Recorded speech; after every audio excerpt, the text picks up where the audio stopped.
Hello les meufs, hello le public. Aujourd'hui, je suis avec Mélissande, je suis au salon Go Entrepreneur. Bonjour Mélissande. Bonjour Astrid, bonjour les meufs. Merci d'être là aujourd'hui.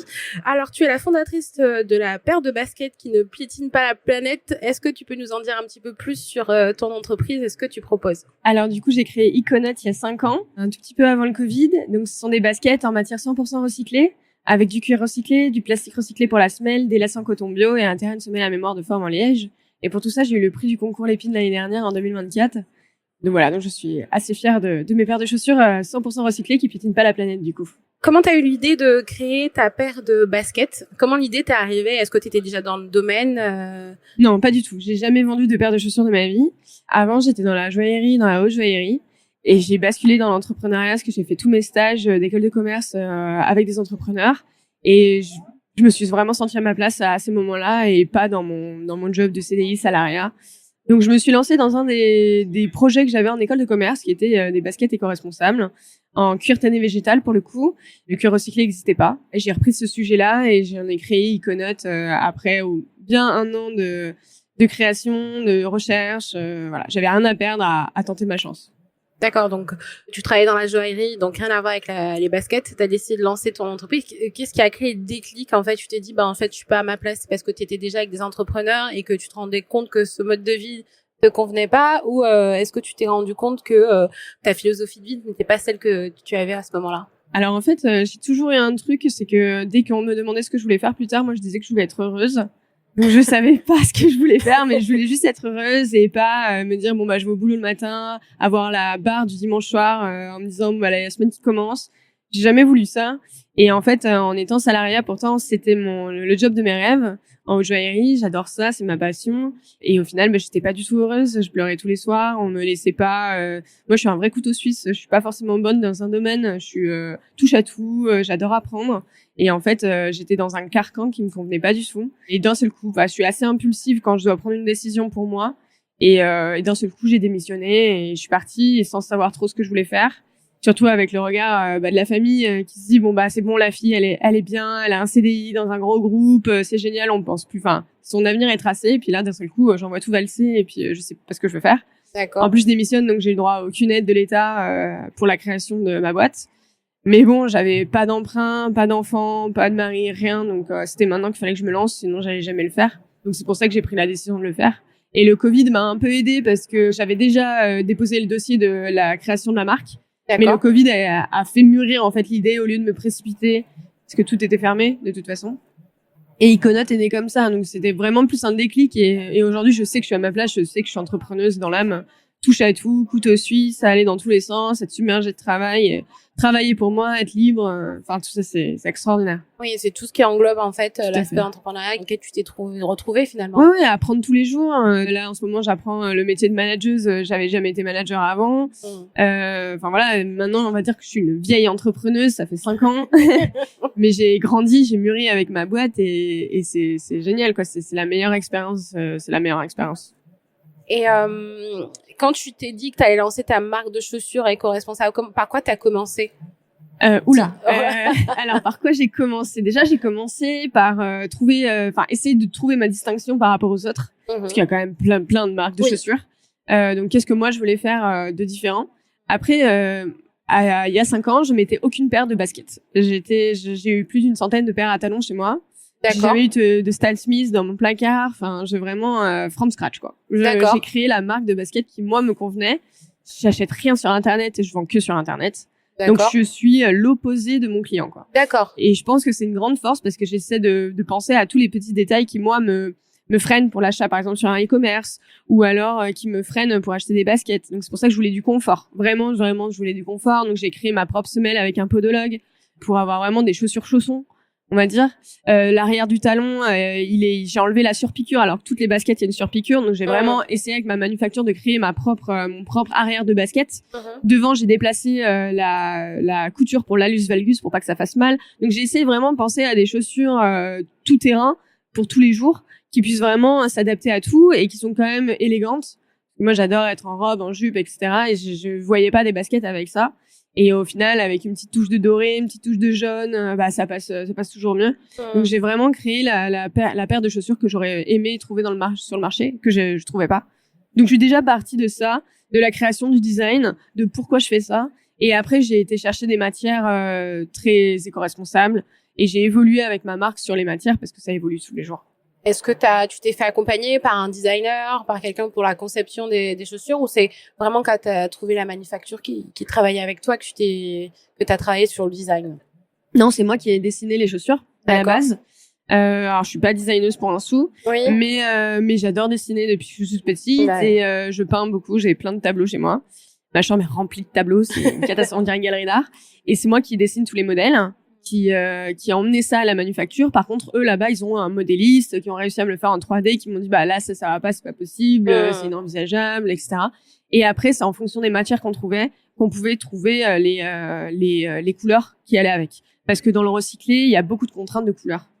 Oui, voilà. Il y a pas tout. Il y a pas tout. Voilà, c'est ça. Après, ça va être le composant chimique des chaussures qui ça va pas correspondre avec ce que tu cherches. C'est ça. Ou alors le cuir recyclé, il est pas sur le marché à ce moment-là, donc j'ai pas de jaune fluo. J'aurais pas de jaune fluo à ce moment-là, j'en aurais peut-être dans 2 ans. Enfin voilà. Donc on est vraiment contraint par rapport à ce qu'on trouve et par rapport au marché. T'as vraiment essayé de t'adapter au marché, de capter un peu le design que tu voulais et de le faire correspondre avec ce qu'on pouvait trouver sur le marché. Ouais, tout à fait. Sacré défi en fait. Ouais, sacré défi. Et puis on se met des boulets aux pieds tout seul parce que on n'y connaît rien, on est seul.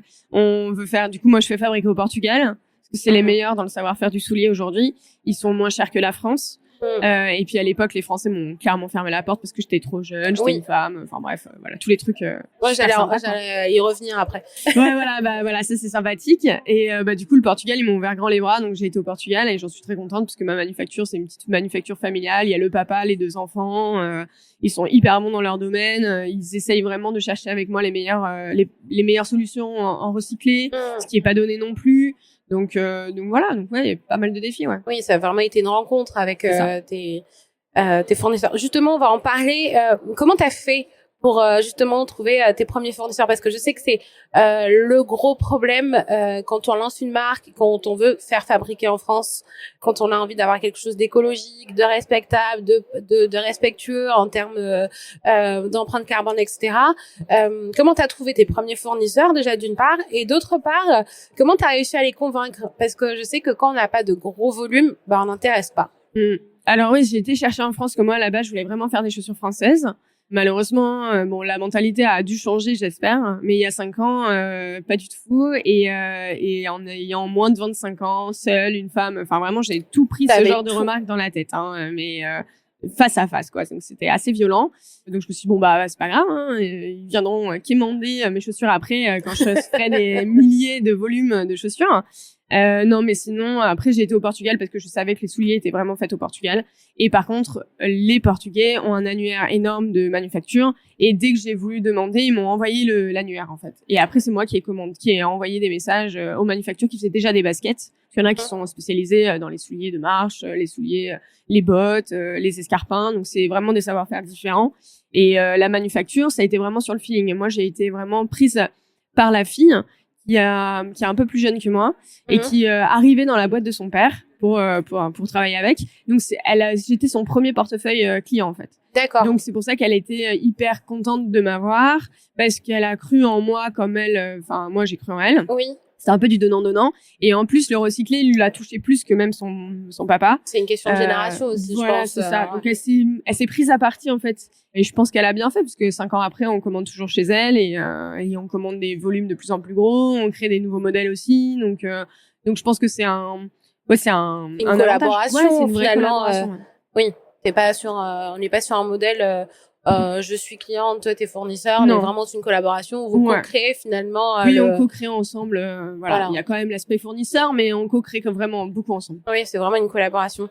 Et comment tu gères en fait l'aspect durabilité de tes chaussures, parce que finalement, ce sont des matières recyclées. Est-ce que dure aussi longtemps dans le temps? Est-ce que ça s'abîme plus vite? Enfin, comment tu gères un peu cet aspect-là? Alors non, elle s'abîme pas plus vite parce que mes matières, c'est pour ça que je suis partie sur du cuir recyclé. D'accord. Parce que c'est du cuir normal, mais qui a été recyclé. Donc soit il vient de stock dormant de grosses maisons de maroquinerie, soit il vient des canapés qui a été mis on va dire de côté, et il y a des manufactures qui reprennent les cuirs, qui les lavent, qui les tannent de manière naturelle, et nous on peut prendre dans son stock là. Donc pour s'assurer que le cuir est vraiment recyclé, nous on prend que les cuirs qui sont labellisés GRS, donc qui certifient vraiment que du bout en bout de la chaîne le cuir a été recyclé tout au long. Nous, il vient que du Portugal. Le cuir vient que du Portugal aussi. Et le cuir, pour le nettoyer, c'est hyper simple. On met un coup de lingette ou un coup d'éponge, ça part tout seul, quoi. Il est déjà déperlant, donc il n'y a rien à faire. Vu qu'il est crème, on peut mettre un peu du cirage dessus si jamais on fait une écorchure. Les lacets, on peut les mettre à la machine. Et les semelles blanches, pour les avoir toujours blanches, on prend une vieille brosse à dents avec du dentifrice. C'est une recette de grand-mère, mais c'est extraordinaire. Et en plus, c'est écolo, parce que on prend des choses qu'on a déjà dans notre placard. Et voilà. Et aujourd'hui, celles que j'ai au pied, elles ont fait 60 km à Londres en marche la semaine dernière. Cette semaine, elles ont traversé Paris parce qu'on a fait des défis que vous retrouverez sur les réseaux sociaux. Mais voilà, donc elles ont parcouru un peu. Et ça fait plus d'1 an et demi que je les ai, et elles sont très bien. Il faut juste prendre conscience qu'il faut prendre soin de ses affaires et prendre soin de ses chaussures. Oui. Et on a un peu laissé ça de passer de côté avant nos parents. Enfin, je sais pas si toi t'avais ça, mais moi, mon papa, il cirait ses chaussures de ville avant d'aller au travail. Et aujourd'hui, avec tout ce qu'on a autour de nous, on a beaucoup de plastique. Du coup, on le fait pas. Et moi, j'essaie vraiment d'institutionnaliser ça et de faire que les gens puissent vraiment nettoyer leurs chaussures et qu'elles durent encore plus longtemps.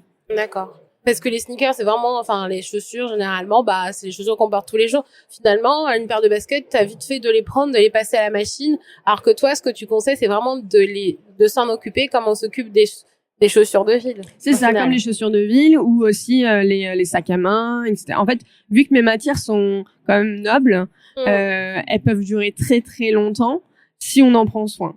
D'accord. Donc oui, en effet, le cuir au lavage, c'est pas hyper recommandé.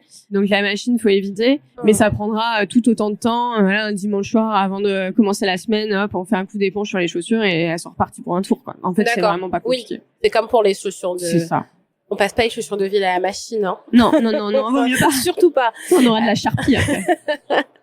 Et justement, comment les consommateurs réagissent au fait que ce soit éco-responsable, parce que qui dit éco-responsable, qui dit fabrication européenne, etc., dit des prix qui sont beaucoup plus élevés, que tu peux justifier aussi par le fait que ce soit une matière noble. Mais comment tu as réussi à sortir un peu ton épingle du jeu et à convaincre les consommateurs que ce que tu faisais, enfin, il y avait de la valeur derrière? Alors, ce qu'il faut savoir, c'est que les chaussures Econote, elles sont à 129 €. Donc aujourd'hui, les Stan Smith, si on va vraiment chercher une paire de Adidas, elles sont à 120 €. D'accord. Donc je suis vraiment comme eux, on va dire. Enfin, j'ai essayé de vraiment mettre des prix abordables pour de l'éco-responsable. Oui. Je suis la moins chère du marché dans l'éco-responsable de basket. Aujourd'hui, tout le monde est autour de 140, 170. Et moi, je suis à 129 et j'ai pas augmenté avec l'inflation parce que mes prix n'ont pas augmenté. Donc j'ai pas augmenté pour augmenter, quoi, on va dire, pour me faire plus de marge. Sinon, moi, mes consommateurs, ils aiment bien le fait que tout soit recyclé. Donc, vraiment qu'il y ait une première vie et une deuxième vie avec les chaussures. Et ce qui est bien aussi, c'est que le cuir est quand même une matière que les gens connaissent. Et ils ont l'habitude de l'apprivoiser. Et ça, c'est plutôt bien pris. Moi, ce qui me fait vraiment la différence par rapport à tout le monde, c'est vraiment mon aspect mémoire de forme dans la chaussure. Et les gens reviennent chez Econote parce que les chaussures sont confortables. D'accord. Donc, ça correspond aussi aux personnes qui ont des problèmes au niveau c'est ça, ou ceux qui marchent toute la journée. Oui, aujourd'hui, on va au travail en vélo. Enfin, on prend moins la voiture. Tout est fait pour qu'on prenne moins la voiture, donc on a plus tendance à marcher ou à faire à faire du vélo, de la trottinette, etc. On veut des chaussures confortables. On veut plus avoir des ampoules de partout. On veut que la chaussure fasse amène les enfants à la crèche le matin et le soir, faire la journée de travail et après le soir aller boire un verre avec les copains et toujours avoir la même paire de chaussures sans les avoir dans la main, quoi. Oui, comme une paire de talons. C'est ça. Ouais, ça m'est déjà arrivé de finir dans Paris avec les paires de chaussures à la main parce que j'avais trop mal aux pieds. Ah oui, des fois ça s'adapte pas toutes les chaussures s'adaptent pas à ton pied au final, et donc du coup t'as travaillé sur ce point-là. Et comment t'as été reçue en tant que femme dans le domaine des sneakers, dans les domaines des chaussures, des baskets, etc. Est-ce que tu as eu des freins, des limites? Est-ce que ça... J'ai pas eu forcément de freins ni de limites. C'était plus dans l'aspect quand j'ai voulu lever des fonds. où j'ai senti que c'était vraiment un frein d'être une femme. Sinon, dans l'aspect de la sneakers, non, parce que même quand j'ai rencontré mes concurrents lors de salons pro, ils étaient sympathiques, comme d'autres personnes. Moi, je pense que je suis plutôt avenante. Enfin, j'essaye de l'être, en tout cas. Donc non, là, il y avait vraiment pas eu de problème avec ça. C'est plus vraiment pour les levées de fonds, là, pour aller chercher des BA et tout. Ouais, là, j'ai pris dans la tête ce que j'avais jamais pris de ma vie. Oui. Tu y attendais ou pas? Non. Non. Non, parce que vu que ça m'était jamais arrivé, je pensais vraiment qu'en 2024, personne, enfin c'était l'année dernière, que personne ne ferait ça. Et en fait, bah si, et toujours. Surtout que t'as eu le concours Lépine, que t'as une marque qui existe depuis 4 ans. Au concours Lépine, par exemple, c'était très rigolo parce que c'était des personnes d'un certain âge qui remettaient les prix et là, c'était, il y avait des petites remarques qui étaient rigolotes quand même. Ouais. Parce que j'étais avec mon père et ils croyaient tous que c'était mon père qui avait fait l'invention et pas moi. Et voilà, enfin, c'est ce genre de trucs-là. Elle fait non, c'est ma fille, l'inventrice, c'est pas moi. Donc voilà, mais à la limite, ça c'est drôle, c'est souriant. Moi, à la limite, ça me fait plaisir. Ça me dit, allez, c'est moi quand même. C'est drôle. Puis le papa, ça permet de faire mousser. Mais non, c'était plus pour chercher des BA. Ouais, là, c'était. Mais même, c'en était relou, quoi. Oui. On voyait vraiment que c'était un frein.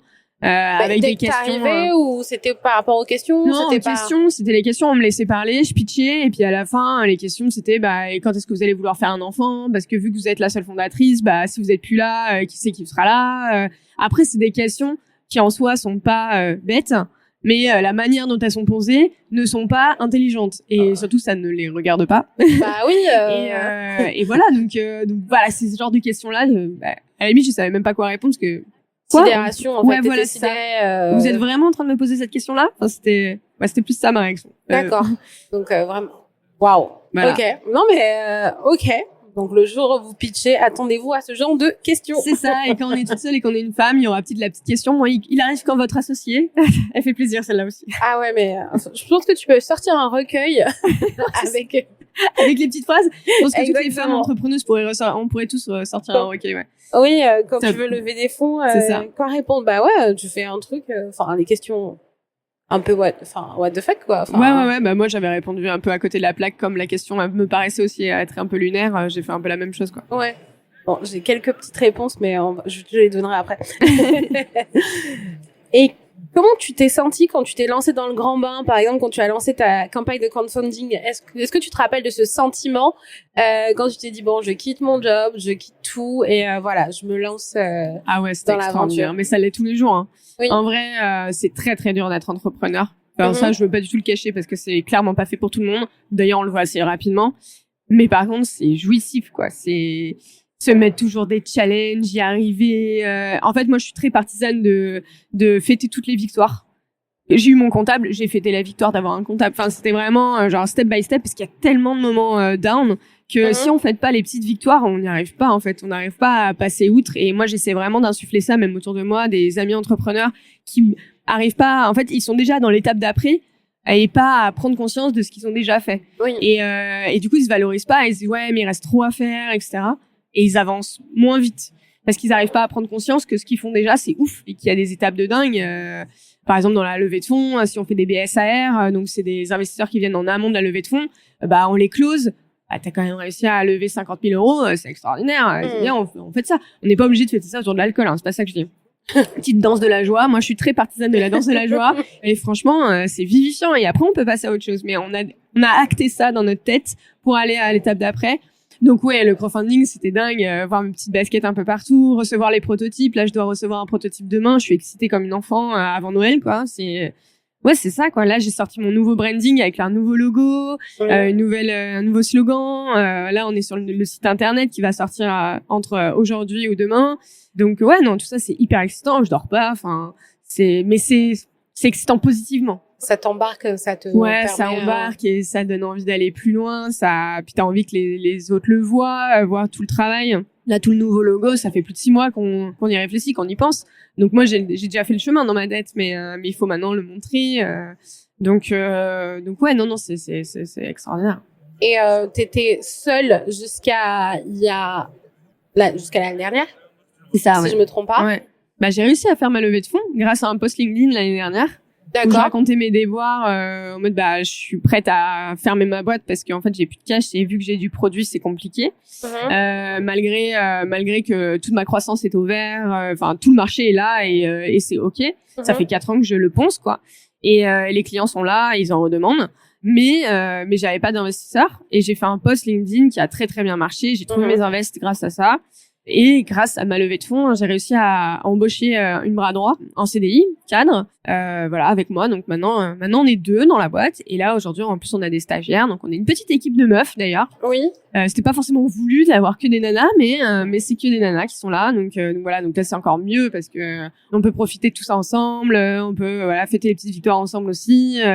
Puis même, ça embarque sur des nouvelles idées, des nouvelles créations. On a créé des chaussettes. C'est aussi parce que j'ai une bras droit qu'on a pu le faire. Donc c'est une énorme énergie qui est hyper positive. D'accord. Et comment tu vis ça aujourd'hui? Maintenant, alors t'étais seule dans ta boîte. Maintenant, tu manages une équipe. Ouais. Comment t'as vécu cette transition?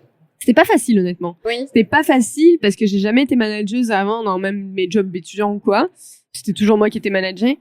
Donc c'était pas facile. J'ai appris le management. Après, j'ai vraiment essayé de faire le management que je sais que mon père fait lui, que j'ai toujours trouvé très cool. J'essaye aussi de faire la mienne. Donc, je suis une patronne, je pense, plutôt sympathique.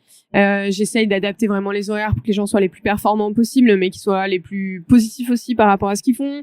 Voilà, j'aimerais plus tard faire la semaine de 4 jours. J'essaie d'avoir un impact positif aussi auprès de mes salariés pour qu'ils donnent le meilleur d'eux, parce que c'est très dur l'entrepreneuriat, c'est très dur d'être dans une petite boîte. Mais par contre, il y a plein d'avantages que d'autres n'auront pas à côté de ça, quoi. Donc j'essaie vraiment de valoriser ça. Puis ça apporte plein de choses. Donc oui, ça fait travailler l'esprit différemment, mais et puis on passe du temps à faire du management et à aider tout le monde, mais je trouve ça hyper vivifiant aussi quoi. Oui, ça t'a fait changer de métier oui, ça m'a fait apprendre un nouveau métier. Oui. Voilà, c'est ça. Après j'ai mes petits moments à moi toute seule, je suis très très lève-tôt. Donc je sais qu'à 6h du matin, il y a que moi sur mon ordinateur et j'ai encore mes moments à moi avec moi-même quoi. À 6h. Ouais, je suis très matinale. T'es très matinale. Hein. Mais du coup, le soir, je suis plus trop non, mais tu commences tôt, tu finis tôt, quoi. Voilà, c'est ça. D'accord. Ouais, en fait, je finis pas forcément tôt, parce qu'après, je reprends, mais mon cerveau, vers 15h30, 16h, il est plus trop opérationnel, quoi. D'accord. Parce que tu te réveilles, tu fais tes premières tâches, t'évacues peu tes trucs.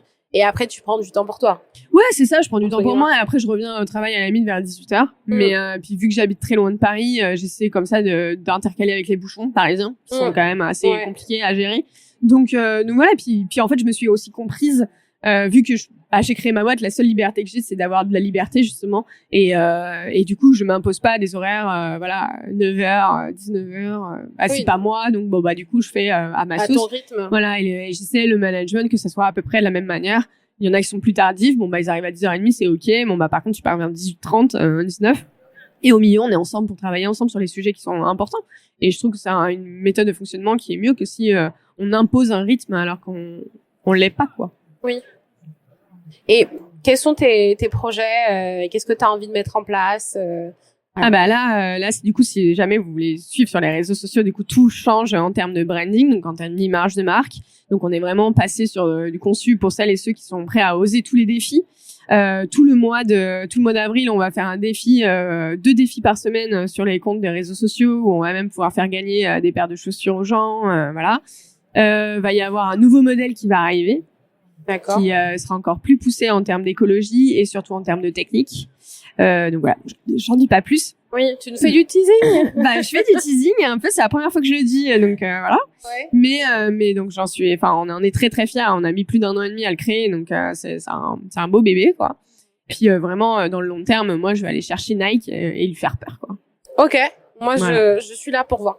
Voilà. J'attends. Voilà, moi aussi. J'ai vraiment cette ambition-là, aller toucher les étoiles avec Iconote, l'amener loin, pousser les gens à être le meilleur d'eux, et en basket, en pensant à notre planète. Voilà. En fait, c'est un tout. C'est vraiment l'esprit d'Iconote, c'est de dépasser des montagnes pour pouvoir y arriver, quoi. Et si tu avais un conseil à donner à quelqu'un qui veut se lancer dans le domaine de la sneakers ou veut se lancer dans un domaine éco-responsable, quel serait ton conseil? Alors mon conseil même à titre perso dans tout l'entrepreneuriat en général, c'est de croire en soi. de vraiment croire en soi. Il y a plein de gens qui vont vous dire que c'est pas possible ou non, fais pas comme ci, fais pas comme ça. Mais si vos tripes le disent de le faire, faites, cherchez, trouvez. Il y a toujours moyen d'y arriver.